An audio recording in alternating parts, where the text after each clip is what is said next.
Just wanted to mention before I begin, this is a remake of a video I made back in February called an Unreal Documentary. I'm remaking this to improve on areas of the video I did not like, and also improve the final product altogether. Thank you. Everything starts somewhere, and video games are no different. Throughout the years, we've seen amazing games to absolute crap. Cyberpunk. But there are still good games like Stray and Hollow Knight. But unlike today, the people of the 90s didn't have to worry as much about buying a $60 cash grab. Speaking of the 90s, they were a time of change in the video game scene. We went from 2D Microsoft DOS games to 3D Microsoft DOS games. It was hard to be a 3D gamer back then because of the limited tech and expensive peripherals needed to run these type of games on a PC. But one game started the renaissance of optimized FPS games in the home, and that game is Quake. Wait, I mean Unreal Tournament. Unreal Tournament is not the first FPS game by any means, but it is one of the best. Unreal Tournament was released in 1999 to immense success. Unreal Tournament is a sequel to Unreal, released in 1998. Epic Games wanted to make a multiplayer-focused follow-up to Unreal's Bot Match. The Bot Match is where you and up to 16 other players duke it out on a variety of matching modes. The modes in Bot Match are Deathmatch, Team Deathmatch, King of the Hill, Team Weapon Match, and more. All the modes make for an extremely fun and intense arena gameplay. Once the match is started, we should pick up a weapon and get killing. The weapons in Unreal are the Flat Cannon Shotgun, Fire Rifle, Dispersion Pistol, Stinger Enforcer, Sniper Rifle, and Minigun. Now that we know the weapons, we should talk about the gameplay of Unreal. Unreal has a single player and a multiplayer. The single player is an amazing immersive experience with some good challenges. The multiplayer is very similar to Unreal Tournament, but less balanced, in my opinion. Anyway, there are 22 maps in co-op play. Once you're done with all that, you have mods to look at and play. There are ones for the campaign and for the bot match. Then once you're done with all that, you can head over to the local Radio Shack and buy Unreal Tournament. There are 5 versions of Unreal Tournament. Unreal Tournament, Unreal Tournament 2003, which is basically a glorified beta of the next game, Unreal Tournament 2004, Unreal Tournament 3, and finally Unreal Tournament 4, which is unreleased. Once you choose the version of the game you want to play, it usually opens with some kind of cinematic. The story of Unreal is miners were getting violent, and the Leandry Mining Corporation decides to keep death out of the mines and opens the first Unreal Tournament. Now you're on the title screen. You have single and multiplayer options. On the multiplayer side, you can host a LAN party, play online, and more. Now for single player. Once you're here, you can start by playing through the campaign, which sees you going through each mode and fighting a bunch of bots. The final bot you'll have to fight is Zan Krigor, who has all of his stats cranked up to 11. Now, the other mode. The one you might spend the most time in. The practice session.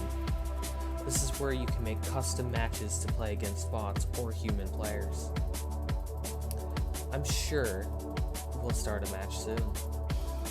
Oh, and we're in. The weapons of Unreal Tournament are mostly the same as Unreal, but they are more balanced for the chaotic gameplay of Unreal. There is the Enforcer, Link Gun, Pulse Rifle, Bio Rifle, Sniper Rifle, Shock Rifle, Redeemer, and Impact Hammer, which sounds much better than it is, unfortunately. There are other options like the Bastard Sword from the Game of the Year edition or the Chainsaw.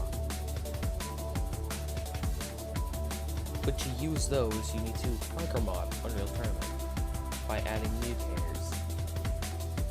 Modding Unreal is a huge part of the fun. There are so many mods for this freaking game. It's unreal. Yes, that pun was intended. Now, there's some fundamentals about Unreal Tournament / arena shooters that you need to know. Things like learning curve and skill gap. There's plenty more, but we'll start by talking about the skill gap / learning curve. The skill gap in Unreal Tournament is fucking massive. This can be a huge turnoff to anyone wanting to try the game. But the game's mechanics are easy to learn, but hard to get good at, meaning you'll spend a lot of time learning everything the game has to offer. Something else you might want to keep in mind, that the people online have been playing this game for 23 odd years, so being destroyed is common. Anyhow, there are things we should know. There are other things we should know. Map control and weapon mastery are some of the key components to get good at arena shooters. Map control is how much you can control the map and surroundings, and weapon mastery is where you can quickly switch to a weapon to perfectly fit any situation. Therefore, the last thing I should mention here is that arena shooters and champion arena shooters are very different.